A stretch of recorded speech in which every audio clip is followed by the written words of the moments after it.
The electronic gate slammed shut behind her Lexus. No pay, no access. Barbara smirked. My cabin's power was cut. My truck blocked. But she'd missed the 1955 deed in her greed, the one that gave me legal rights to bury her empire in concrete. She thought she could steal my family's road and lock me out of my own cabin. Big mistake. I turned her entire neighborhood into a concrete maze that reeked like death itself when a power-drunk HOA president blocked my cabin access. She had no idea she was messing with a construction contractor who owned the very road she lived on.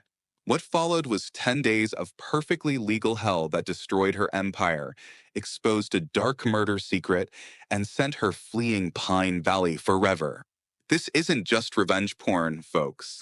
This is what happens when you push the wrong person too far. Drop a comment below. Where are you watching from?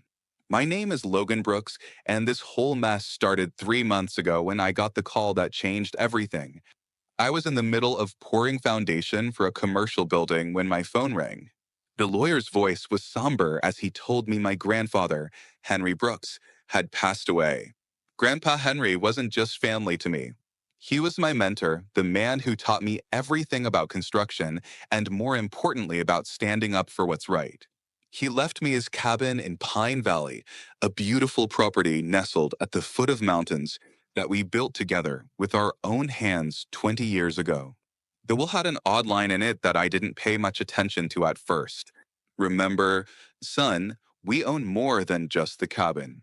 Check 1955 deed. I figured it was just Grandpa being cryptic as usual. Looking back now, I should have paid more attention to that cryptic message. Grandpa Henry was never one for unnecessary words. Every piece of advice he gave me over the years had purpose. Like the time he taught me that the strongest concrete needs the right amount of water, not too much, not too little. Same with life. Logan. He'd said, balance is everything. He built Brooks Construction from nothing, starting with a single wheelbarrow and a determination to do every job right. By the time he retired, we were pouring foundations for half the commercial buildings in county. He taught me that reputation was worth more than any quick profit, that your word was bond, and that sometimes the hardest thing to do was also the right thing to do. The first time I drove up to Pine Valley after the funeral, I was hit with a wave of memories. The smell of pine trees, the gravel crunching under my heavy-duty truck tires, the way morning light hit the cabin's concrete pillars that Grandpa and I had poured together. But my nostalgia was interrupted when I spotted a woman in her early 50s taking photos of my cabin with a calculating look on her face. She was dressed in a crisp business suit that seemed entirely out of place in the rustic setting. "Can I help you?" I asked, stepping out of my truck. She turned to me with a kind of smile that doesn't reach the eyes. "I don't recall being notified about any visitors to our community," she said, her voice cold as fresh concrete. I pulled out my keys and the paperwork from the lawyer. "I'm Logan Brooks, Henry's grandson. This cabin belongs to me now." Her eyes narrowed to slits, and I swear the temperature dropped 10 degrees. "Brooks? I don't remember that name on our homeowners association member list." I couldn't help but chuckle. "That's because this cabin was built in 1970, long before your HOA even existed." He stood there silent for a moment, her fake smile twitching at the corners. "I'm Barbara Fitzgerald, president of the Pine Valley Homeowners Association. We'll need to review your situation." The way she said review made it sound like a threat.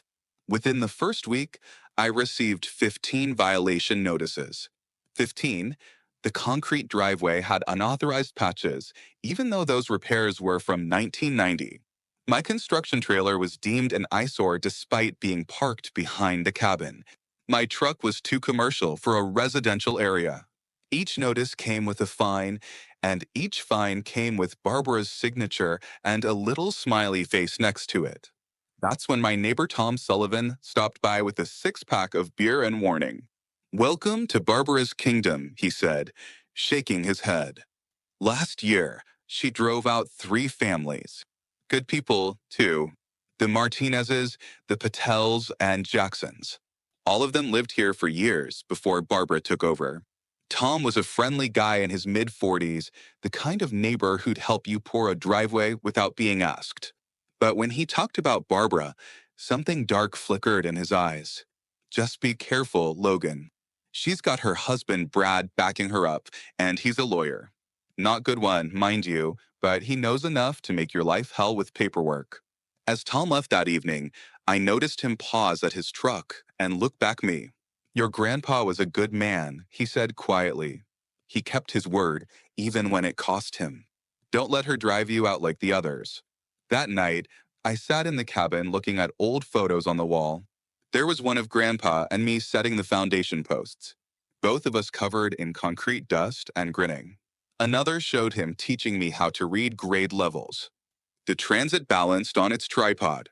On his workbench, I found an old receipt for surveyor services dated 2019 with a handwritten note, just in case. There was also a map on the wall with red circles drawn around what looked like property boundaries.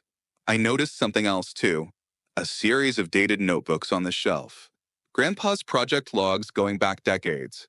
The most recent one had a bookmark on page dated just 2 months before he died. The entry read, Barbara F., getting aggressive again. Time to prepare, Logan. The truth can't stay buried forever, just like Emily. I was starting to reinforce a cracked foundation wall when my phone buzzed. The text was from an unknown number. Your grandfather kept his mouth shut for 10 years. You should too, a friend. I looked out the window just in time to see a black Lexus with tinted windows slowly cruise past. No license plate.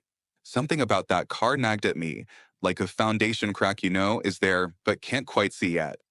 I had a feeling this was about more than just HOA violations and property lines. Whatever Grandpa had been keeping quiet about, Barbara Fitzgerald was desperate to keep it buried. But as any construction worker knows, secrets are like water in concrete. Eventually, they find their way to the surface. The next morning, I woke up to find a certified letter taped to my door. Barbara wasn't wasting any time. The letter informed me that there would be an emergency HOA meeting that evening, and my attendance was strongly encouraged. I showed up to find about 80% of the Pine Valley residents crammed into the community center, most of them looking like they'd rather be getting a root canal. Barbara stood at the podium in another power suit, this time navy blue, tapping her manicured nails against the microphone. Thank you all for coming, she began, though her tone suggested she expected nothing less. We need to discuss the maintenance of our private roads. She clicked through a presentation showing various photos of the road leading into Pine Valley. As you all know, maintaining our high standards requires funding. I'm proposing a new road maintenance fee of $500 per month for all properties. The room erupted in murmurs, but Barbara raised a hand for silence. This fee will ensure our roads remain pristine and properly maintained. I stood up and every head in the room turned to look at me. Excuse me, Barbara, but my cabin has its own concrete driveway that I maintain myself. I don't use the HOA roads for maintenance or access. She smiled that cold smile again. Oh, but you do, Mr. Brooks. You have to drive through our roads to get your property. No pay, no access.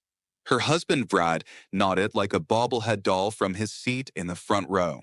From a legal standpoint, the HOA has every right to control access its private roads, he said in a nasal voice that made me want to pour concrete in his mouth. Those who benefit from our infrastructure must contribute to its upkeep. I could feel my jaw clenching, but I kept my voice level. I'll need to review the property records before agreeing to anything. Barbara's smile widened. Of course, you have 30 days to comply or will be forced to take appropriate measures. What struck me most about that meeting was how the other residents reacted. Most kept their heads down, avoiding eye contact with Barbara like she was Medusa herself. I noticed the Hendersons, an elderly couple who'd lived here for 20 years, actually flinch when Barbara's gaze swept over them. After the official meeting ended, several neighbors approached me quietly in the parking lot. Be careful, whispered Janet Morrison. No relation, despite the shared last name. Barbara has ways of making life miserable for anyone who stands up to her. She once fined the Garcias $3,000 for having the wrong shade of beige on their mailbox. Another neighbor, Paul Reeves, added, she's got connections at the county office, too. Amazing how her property tax assessments always seem to come in lower than everyone else's.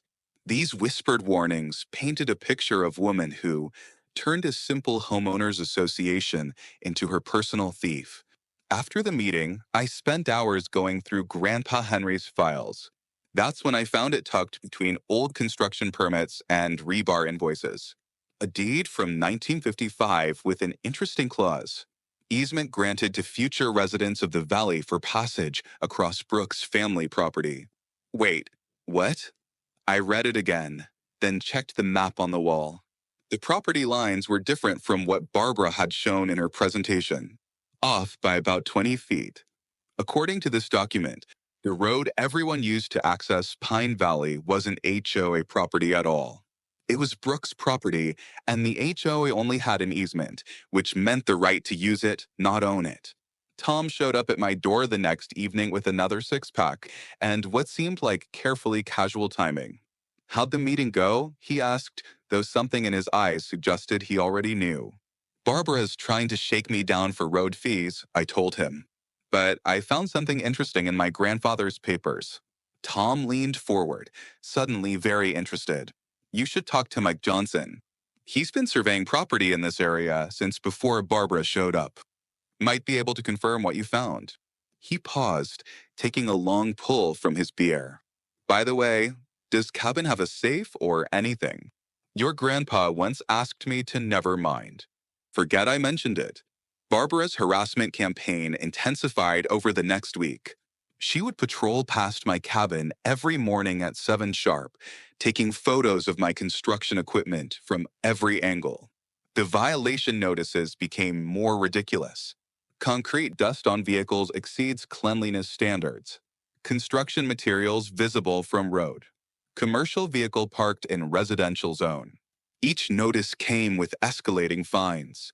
Other neighbors started whispering when I passed, and heard through the grapevine that Barbara was telling everyone she was going to make an example of me.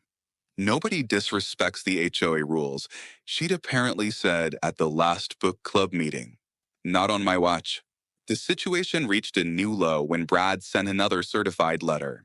This one with legal letterhead from his law firm, Fitzgerald and Associates, though I was pretty sure he was the only associate.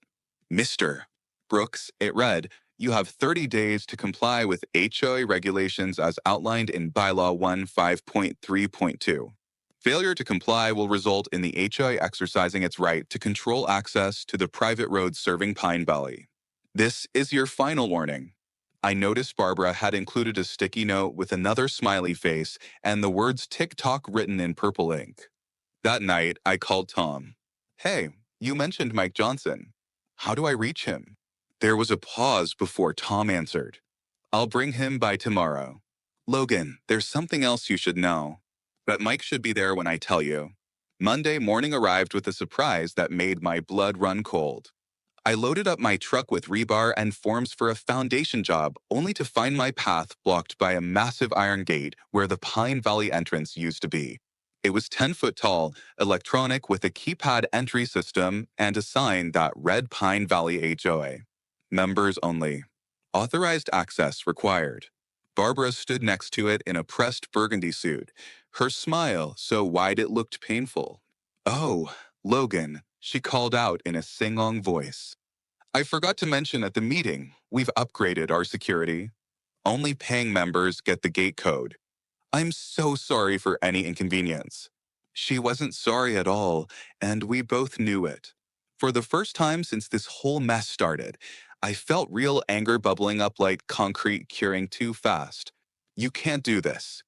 I have the right to access my property. Barbara pulled out her phone and pretended to check something. Actually, I can. You refuse to pay the road maintenance fee, so you're not entitled to use our roads. Feel free to sue me. She looked me up and down with disdain. Oh, wait. Can construction workers even afford lawyers? I suppose you could try legal aid. She laughed, a sound like rebar scraping concrete. Brad, Tell them about property law. Her husband emerged from their Lexus, adjusting his too tight tie. The HOA has every right to restrict access to private property, including roads. It's all perfectly legal. The sheer audacity of it took my breath away. I'd been in construction for 20 years, dealt with difficult clients, unreasonable inspectors, and every kind of obstacle you could imagine. But this was different. This was personal. Barbara wasn't just trying to inconvenience me. She was trying to break me. As I stood there, noticed other residents arriving for work only to find themselves locked out. 2. The confusion on their faces quickly turned to anger. But when they saw Barbara standing there, that anger morphed into resignation.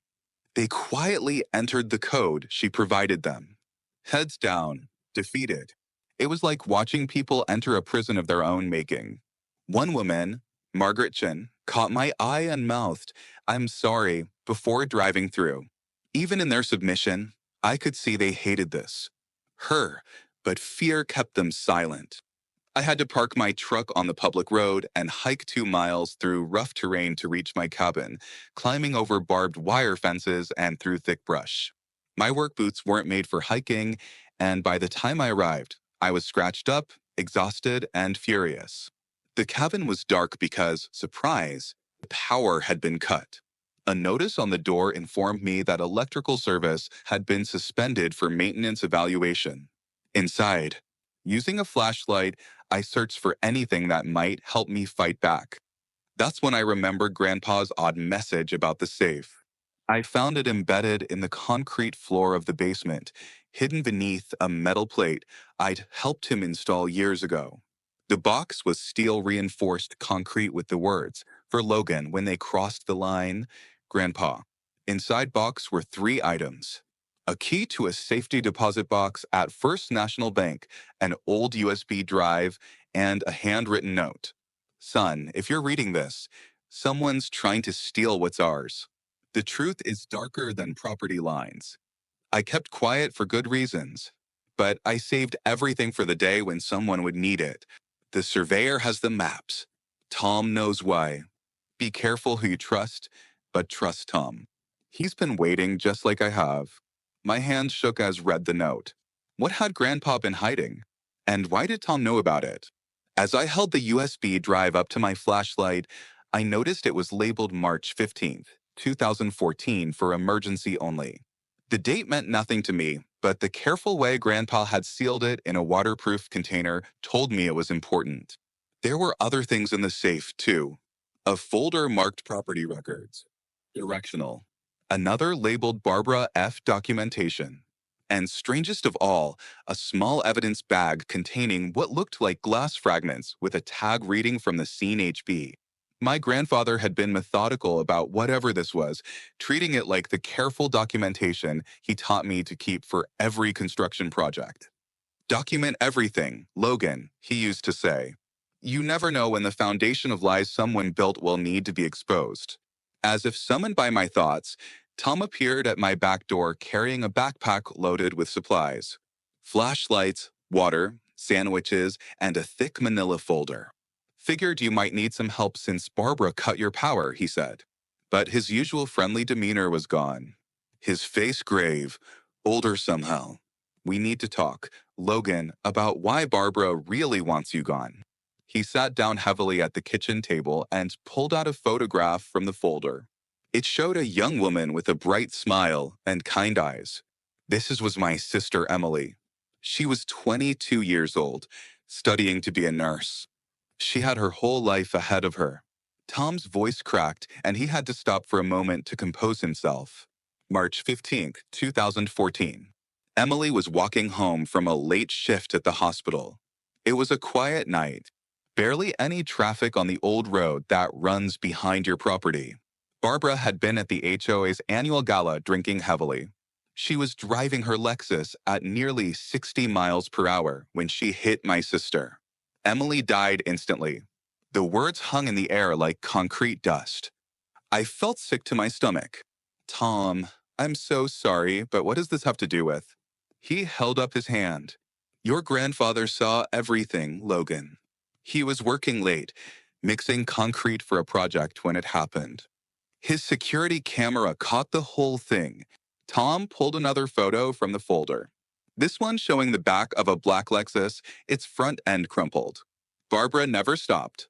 She drove home, reported the car stolen the next morning, then miraculously found it abandoned a week later. The police investigated, but without witnesses or evidence, the case went cold. Except your grandfather knew the truth. Tom's eyes met mine, and I saw 10 years of pain compressed into that single look. He was going to come forward, but my mother begged him not to. She couldn't bear the thought of Emily's death becoming a media circus, having her baby girl's last moments played out in court for everyone to see. Your grandfather agreed to stay quiet, but he kept the evidence and told me that one day, when the time was right, justice would come. The weight of it all hit me like a poorly mixed batch of concrete. My grandfather had carried this secret for a decade, watching Barbara build her little empire of fear on the foundation of my cabin's doorstep, knowing she was a killer. The glass fragments in the evidence bag suddenly made sense. They were from Barbara's windshield. Grandpa had been as methodical about preserving evidence as he'd been about every construction project. And Tom, grieving, had moved here not just to be close where his sister died, but to watch and wait for the moment when Barbara's carefully constructed lies could finally be demolished. I looked at the photo of Emily again, so young and full of promise, and felt something harden inside me like quick-set concrete. Barbara Fitzgerald thought she could bury the truth and build her kingdom on top of it. She was about to learn that some foundations, no matter how deep you pour them, can still be excavated. The next morning, Tom and I went to the bank together. My hands trembled as I inserted the key into safety deposit box. Inside were several items that made my stomach turn: a DVD labeled security footage, March 15th, 2014, hospital record showing Barbara admitted for injuries sustained in a fall that same night, and a handwritten letter on Barbara's personal stationery. Dear Mr. Brooks, the letter read, I'm begging you to reconsider. What happened was a terrible accident. I have young children who need their mother. Please, I've enclosed a check for your silence. I know it can't bring her back, but please. The check for $50,000 was still attached, uncashed. There was also a note from my grandfather. I kept quiet for Emily's mother, not for her killer. The truth always finds a way. Barbara thinks she owns this valley, but she's wrong about many things. I felt sick reading it all, but Tom's expression was carved from granite. She tried to buy her way out of killing my sister, he said quietly. Your grandfather was the only witness, and she knew it. That's why she's been trying to force out anyone who might know the truth. The Martinezes saw her car that night. The Patels asked too many questions about the accident. The Jacksons? Well, Mr. Jackson was a retired cop who never believed the stolen car story. I studied the evidence more carefully. The security footage DVD had multiple angles, including one that clearly showed Barbara's face illuminated by her car's interior light as she looked back at Emily's body before driving away. The hospital records were even more damning. Barbara had checked in at 3:17 a.m. with injuries to her right hand and forehead, claiming she'd fallen downstairs at home, but the attending physician had noted injuries inconsistent with reported cause and possible glass fragments in hand wound. There was even a police report filed by Barbara the next morning claiming her Lexus had been stolen from the country club parking lot. She thought of everything except for the old construction worker mixing concrete late at night with a security system that captured it all. We spent the afternoon with Mike Johnson, the surveyor Tom had mentioned. Mike was in his 50s, a no-nonsense guy with calloused hands and sharp eyes, the kind who'd worked construction before becoming a surveyor. He spread out a large map dated 1955 on my kitchen table. Look here, he said, tracing the property lines with his finger. This is the original survey of the area. Your grandfather's father owned all this land, including what's now the main road into Pine Valley. When developers came in the 70s, he granted them an easement, which means they could use the road, but never owned it.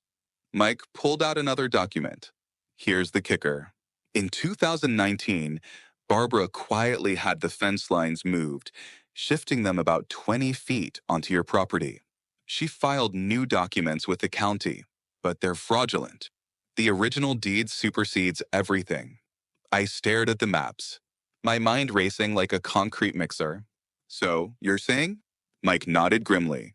The road Barbara is using to control access Pine Valley, it's actually on Brooke's property. She's been trespassing for 5 years, and she knows it. That's why she's trying to force you out before discover the truth. The pieces were falling into place like rebar in a form. Barbara wasn't just a power-hungry HOA president. She was protecting multiple crimes: vehicular manslaughter, fraud, and theft of property.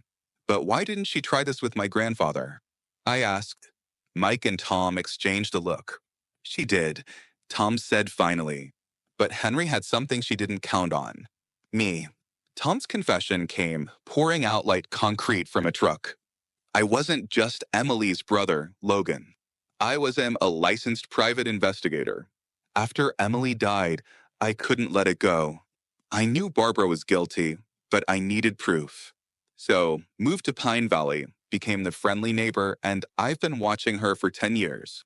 Every family she's forced out. Every dirty trick, every fraudulent document. I've recorded it all. Been waiting for someone with the legal standing to take her down. Your grandfather and I made a pact. He'd keep the evidence safe, and I'd wait for the right moment. Tom's eyes bored into mine. When Henry got sick, he made me promise to guide you the truth if Barbara came after you. I'm sorry for the deception, but I had to know if you were strong enough to see this through. Tom pulled out a thick binder from his bag. 10 years of surveillance. Logan photos of Barbara meeting with county officials before the property line changes. Records of her targeting specific families. Financial documents showing she's been skimming from the HOA funds to pay for her lifestyle. Did you know she charges the HOA $1,500 a month for administrative services that consist of sending out violation notices? That's on top of embezzling from the road maintenance fund that doesn't actually maintain any road. The depth of Barbara's corruption was staggering. She'd built an empire of fear and fraud, all to cover up one terrible night when she'd chosen to run rather than face the consequences of taking a young woman's life. I felt overwhelmed by the weight of it all, like being buried in wet concrete. My grandfather hadn't just left me a cabin. He'd left responsibility to see justice done. But the statute of limitations on the vehicular manslaughter had long passed. Criminal charges were impossible now. So, what do we do? I asked. Tom leaned back in his chair, and for the first time in our conversation, he smiled. It wasn't a pleasant smile. Criminal court might be out of reach, but there are other forms of justice. Barbara values her reputation, her power, perfect life above everything else. We're going to take it all away, piece by piece. I thought about Barbara's smug smile, her violation notices, that locked gate keeping me from my own property. Tom, give me 10 days. I'm going to handle this the way Grandpa would have wanted with Brooks' construction style. I made a phone call to Danny Morrison, an old Marine buddy who ran a trucking company and owed me a favor from our time in Afghanistan. Danny, remember that time in Kandahar when I saved your ass? Yeah, well, I'm calling it in. I need 3 trucks of construction materials delivered tomorrow. Rebar, forms, and enough concrete to build a bunker. And Danny, make sure one of the trucks has an accident right at the entrance to Pine Valley. Tom's eyes widened as he realized what I was planning. You're not really going to. I grinned for the first time in weeks. Oh, I'm going to show her what concrete justice looks like. Grandpa always said, the best revenge is perfectly legal, precisely engineered, and impossible to move without heavy machinery. At 5:30 the next morning, I was positioned perfectly to watch the show begin. 3 trucks loaded with steel beams, rebar, and construction materials rumbled up the mountain road. The lead driver, Danny's cousin, Rick, was a master of his craft. Right at the entrance to Pine Valley, directly in front of Barbara's precious electronic gate, there was a tremendous crack. The truck's axle snapped, and tons of steel beams and rebar spilled across the road like giant pickup sticks. The second truck, trying to avoid the mess, jackknifed, spilling its load of concrete forms. The third truck, carrying bags of concrete mix, managed to stop, but was now blocking the road completely. The timing was so perfect, it looked like exactly what it was supposed to be, a tragic accident that completely blocked the only road in or out of Pine Valley. By 6 o'clock in the morning, I was already on scene in my construction gear, hard hat and all, looking every inch the concerned contractor, worried about his expensive materials. Officer Martinez arrived first, and I could swear saw him trying not to smile. Morning, Logan. Looks like you've got quite a mess here. I put on my best worried face. Officer, this is a $100,000 worth of materials for the new medical center project. Each beam needs to be carefully inspected for damage before we can move them. These are load-burning beams, you understand? Martinez nodded sagely. Of course, safety first. How long do you think cleanup will take? I made a show of examining the steel carefully. Well, with proper safety protocols and crane availability, maybe a week. Can't rush structural steel. You know what OSHA says. Barbara's meltdown was glorious to watch. She arrived at 7 sharp for her morning patrol, only to find her precious road completely blocked. Her face went from confused to furious purple in about 30 seconds. By 8, she was screaming into her phone at the police dispatcher. By 9, 50 cars were lined up, honking their horns, and Barbara was standing in the middle of it all in her business suit, looking like she might spontaneously combust. By noon, I had set up a construction site break area next to the mess, complete with a food truck I'd called in. Got to feed the cleanup crew, I told growing crowd of irritated residents. Might be here a while. Concrete work can't be rushed. While I was slowly cleaning up the materials over next few days, my real plan went into action. 5 of my best construction workers arrived with concrete trucks and equipment. Using the forms from accident, we began constructing 12 massive concrete barriers, each 8 FTX FTX 4 foot tall. But these weren't just barriers. They were architectural concrete planters reinforced with enough rebar to stop a tank. Each one weighed approximately 15 tons when filled. We worked through the nights, pouring concrete with quick-set additives, creating geometric patterns in the faces. On each barrier, we embedded bronze letters. Brooks Construction, beautifying Pine Valley since 1955. The barriers were so well made they qualified as permanent architectural installations. But the real genius was what went inside the planters. Working with Tom late at night, we planted very specific vegetation. Ginkgo trees, which produce fruit that smells like rancid butter when it falls. Bradford pear trees, whose beautiful white flowers emit an odor reminiscent of rotting fish. And my personal favorite, Titan arum bulbs, also known as corpse flowers, which would bloom in about 30 days with a smell exactly like their name suggests. Between the plants, we mixed in fish emulsion fertilizer, lots of it. Nature has its own justice system. I told Tom as we finished planting.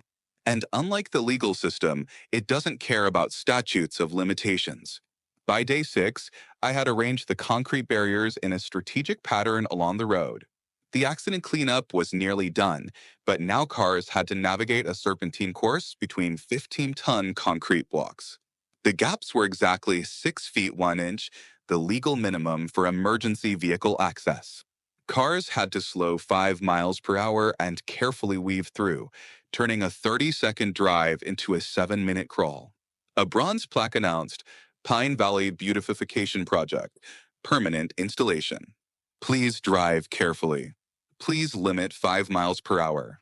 The community reaction was swift and dramatic. Day 6 saw residents complaining to Barbara about the delay. Day 7 brought the first wave of service refusals as delivery drivers and mail carriers declared Pine Valley too difficult to access. By day 8, the chorus had become deafening. What did you do to make him miss? They demanded at the emergency HOA meeting Barbara had called. The conference room was packed beyond capacity, and the mood was uglier than exposed aggregate. Barbara stood at the podium, her usually perfect appearance cracking like bad concrete, her voice shaking. Logan Brooks is terrorizing our community. He's destroyed our quality of life with this concrete prison. But the residents weren't buying it anymore. No, Barbara, said one woman I didn't recognize. The question is, what did you do to him? Henry Brooks lived here for 50 years without causing anyone trouble. His grandson's been here 3 months, and suddenly there's a war. Barbara's face went white, then red. She started to speak, but another resident cut her off. We've been talking, Barbara, about the Martinezes, the Patels, Jacksons, about how anyone who questions you gets driven out, about how you've turned our community into your personal kingdom. The meeting dissolved into chaos, and Barbara fled with Brad scrambling after her. As she passed my seat in the back, she hissed, "You think you've won? I'll destroy you for this." I just smiled and whispered back, "Good luck moving 15 tons of concrete." Barbara's desperate attempts to regain control became increasingly unhinged over the next few days. First, she hired some local thugs to destroy the concrete barriers under cover of darkness. Unfortunately for them, I had embedded motion sensor cameras in the concrete itself, capturing everything in crystal clear high definition. All three men were arrested before they could even scratch the surface. Next, she tried to ram through the barriers with her Lexus, but concrete reinforced with rebar doesn't care about luxury vehicles. She managed to total her car and had to be pulled out by a tow truck. While residents filmed with their phones, the footage went viral with the caption, HOA President versus Concrete. Concrete wins. What Barbara didn't realize was that I had anticipated every possible attack on the barriers. The concrete mix I'd used included fiber reinforcement along with the rebar, making it virtually indestructible without professional demolition equipment. Even then, each barrier was anchored 3 feet deep with concrete footings that spread out underground like tree roots. I basically created permanent fixtures that would require city permits, environmental impact studies, and hundreds of thousands of dollars to remove. When Barbara discovered this, she actually stamped her feet like a child having a tantrum right there in the middle of the street, where everyone could see the mighty HOA president reduced to throwing fits at inanimate concrete blocks. Her last attempt at legal maneuvering fell apart spectacularly. She tried to sue me for obstruction, harassment, and intentional infliction of emotional distress. But every lawyer she approached took one look at the case and laughed her out of their offices. As one attorney told her loud enough for half the coffee shop to hear, "Lady, he put architectural planters on his own property. You're the one who moved the property lines. If anyone's got a lawsuit here, it's him against you for 5 years of trespassing." The smell apocalypse began on day 10. The ginkgo trees, helped along by the massive amounts of fish emulsion I'd been liberally applying each morning, began dropping their putrid fruit. The Bradford pears bloomed early thanks to the warm spell, filling the air with their distinctive dead fish scent. The biological warfare aspect of my revenge was particularly satisfying. You see, I'd done my research on these plants. Ginkgo trees are actually beautiful, historic trees that can live for thousands of years. Many cities plant them for their lovely fan-shaped leaves and golden fall color. They just happen to have one small drawback. The female trees produce fruit that contains butyric acid, the same compound found in rancid butter and vomit. Bradford pears, meanwhile, are notorious among landscapers for their fishy smell and weak wood that breaks in storms. But the crown jewel was the Titan arum, which produces the largest unbranched inflorescent in the world and smells exactly like rotting flesh to attract carrying beetles for pollination. Nature's own little jokes. Perfectly legal to plant, impossible legislate against. By day 12, property values in Pine Valley had dropped 15% according to online real estate sites. Pizza places refused to deliver. The mail carrier left packages at the gate. Even Amazon drivers took one with and marked packages as undeliverable. The tipping point came when Channel 7 News showed up to report on what they called the Great Pine Valley Stink-Off. Barbara, trying to save face, gave an interview where she completely lost it on camera, screaming about construction terrorists and assault by concrete and plants. The reporters barely contained smirk as she signed off. Standing in front of my architectural barriers with their bronze, lettering gleaming was priceless. Reporting live from Pine Valley, where revenge is apparently set in stone and smells like rotting fish. I'm Jennifer Morrison. Back to you in the studio. The impact on the community was more severe than I'd anticipated. The local grocery store reported a 40% drop in business from Pine Valley residents who couldn't be bothered to navigate the concrete maze multiple times a day. 3 families put their houses on the market within the first 2 weeks, explicitly citing HOA issues as the reason for selling. The school bus company threatened to stop service unless the traffic calming measures were removed.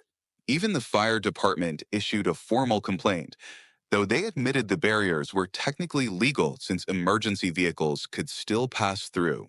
Barbara's kingdom was crumbling and everyone knew she was to blame.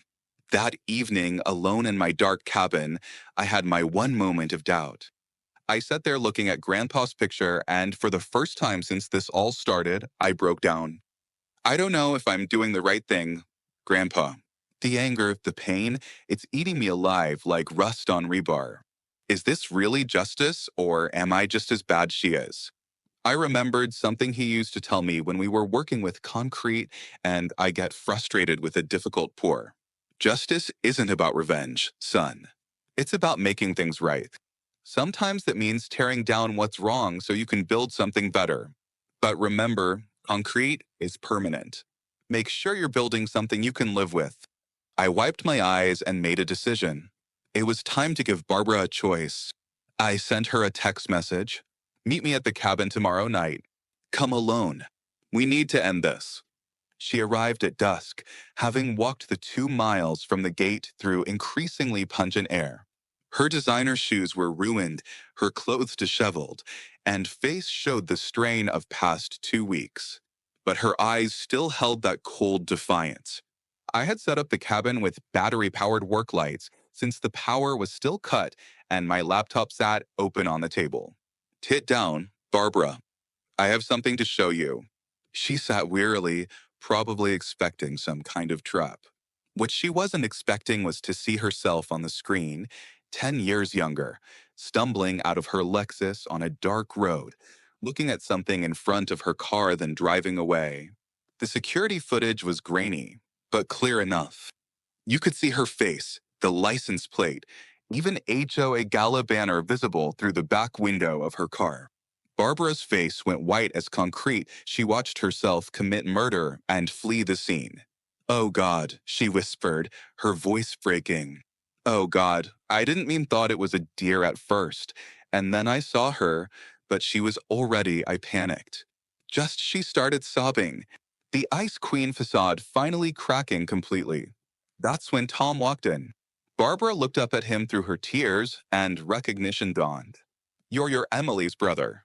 Tom nodded, his face carved from stone. 10 years, Barbara. 10 years I've waited for this moment. "You have 2 choices," I said, my voice steady as poured concrete despite the churning in my stomach. Option 1, this video goes to CNN, Fox, every major news outlet. It goes to the FBI, the state police, everyone. You'll lose everything and spend what's left of your life in prison. Barbara's sobbing intensified. Option 2, I continued, you resign as HOA president immediately. You confess to the community about all your abuse of power, the fraudulent property lines, the harassment. You pay restitution to every family you've wronged, starting with $500,000 to Tom for Emily, and you leave Pine Valley forever. I set a timer on my phone. You have 60 seconds to decide, starting now. Barbara looked at Tom desperately. "Please, my children. They don't deserve to have their mother taken away. They don't even know." Tom's jaw clenched so tight I thought it might crack like overstressed concrete. Emily didn't deserve to die at 22 either. She was going to be a pediatric nurse. She wanted to help children. The timer ticked down. 30 seconds. 2010. With shaking hands, Barbara grabbed the resignation letter I'd prepared and signed it. I'll do confess everything. Just please don't destroy my children's lives. They're innocent in all this. I closed the laptop and looked at Tom. He nodded slightly. Your children don't deserve to lose their mother to prison, I said. But they also don't deserve to be raised by someone who thinks she's above consequences. Go fix your life, Barbara. Build yourself into someone they can actually be proud of. The special HOA meeting the next night was standing room only. Every single resident of Pine Valley's 30 homes was there, and the tension thick enough to tear. Barbara stood at the podium, and for the first time since I'd met her, she looked small, broken, human. Her voice trembled as she began to speak. I have something to tell all of you. For the past 5 years, I have abused my position as HOA president. I have harassed and driven out families who did nothing wrong except question my authority. I have manipulated property lines for my own benefit. I have embezzled funds from the HOA treasury to pay for personal expenses. The room was dead silent except for the sound of her voice and a few gasps. The Martinezes, the Patels, the Jacksons. They were good people who deserved better. I targeted them because they challenged me they didn't fit my vision of what this community should be. I was wrong, cruel, and I am deeply, deeply sorry. She went on to detail specific instances of her abuse of power, each confession drawing more shocked reactions from the crowd. I will be paying full restitution to every family I've wronged. I'm also paying $500,000 to a fund in memory of Emily Sullivan. At the mention of Emily's name, Tom stood up from his seat in the back, tears streaming down his face. The room turned to look at him, then back at Barbara, and the weight of unspoken tragedy hung in the air like concrete dust. That's when Brad stood up. For 20 years, he'd been Barbara's enabler, her yes man, puppet. But something had finally snapped in him, like rebar under too much stress. 20 years, he said, his voice stronger than I'd ever heard it. 20 years I've watched you turn from the woman I married into this. I knew about Emily Barbara. I've always known. I helped you cover it up because I loved you, because was weak, because I was afraid. He pulled out a manila envelope and threw it on the table in front of her. Divorce papers. I'm done being your accomplice. I'm living with the guilt. I'm done all of it. Barbara stared at him in shock as he walked out, leaving her truly alone for perhaps the first time in her life.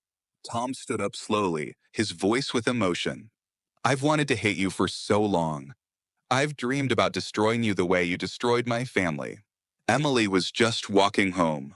She was texting me about her shift, excited because she'd helped deliver a baby. She was so full of life, and you took that away. The room was utterly still, but Emily wouldn't want me to live in hatred. She always saw the good in people, always believed in second chances. So I'm not going to forgive you, Barbara. I'll never forgive you. But I'll let you leave. Get out of Pine Valley. Try to build yourself into someone better. Not for me, but for your children. They deserve a mother who understands consequences.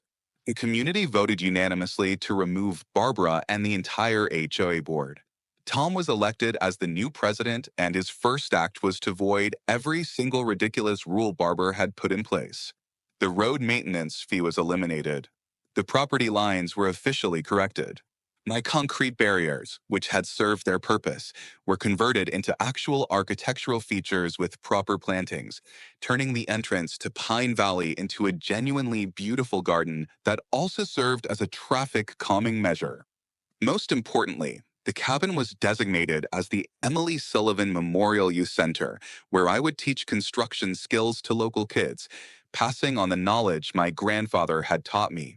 1 month later, I was in the middle of teaching a group teenagers how to mix concrete properly when Danny walked in with his phone and a huge grin. Dude, you're not going to believe this. He showed me a video titled, How President Tries to Steal My Property, so I turned her neighborhood into a concrete maze with over 100 million views.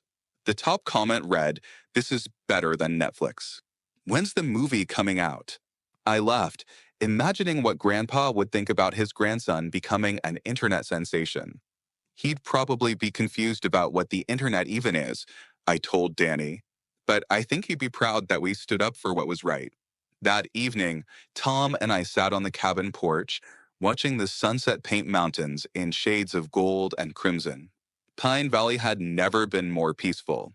Kids were playing in the youth center's yard, their laughter carrying on the evening breeze. You gave Barbara what Emily would have wanted, Tom said quietly, a chance to rebuild herself into something better.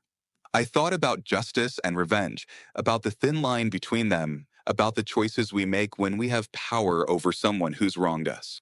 Grandpa used to say that concrete is permanent. I replied, once it's set, you can't undo it. So before you pour, make sure you're building something that will stand the test of time. People deserve the same chance, I guess, to set properly, become something solid and lasting. As the credits rolled on our strange story, a text popped up on my phone from an unknown number. Saw your story online. I'm dealing with a similar HOA situation in my neighborhood. Can you help? P.S. Definitely not another HOA president. I swear. Tom read it over my shoulder and chuckled. Round 2. I cracked my knuckles and grinned. Better order more concrete. Looks like Brooks Construction is expanding into HOA consulting. And somewhere I'd like to think Grandpa Henry was smiling, knowing that his legacy lived on, not just in concrete and steel, but in the courage to stand up for what's right, even when the whole world seems stacked against you. Because in the end, that's what real justice looks like. Not just punishment, but the chance for redemption. Not just tearing down, but building something better in its place. And sometimes, just sometimes, that's worth more than revenge could ever be. Concrete sets permanently, but people given the chance can still change their shape.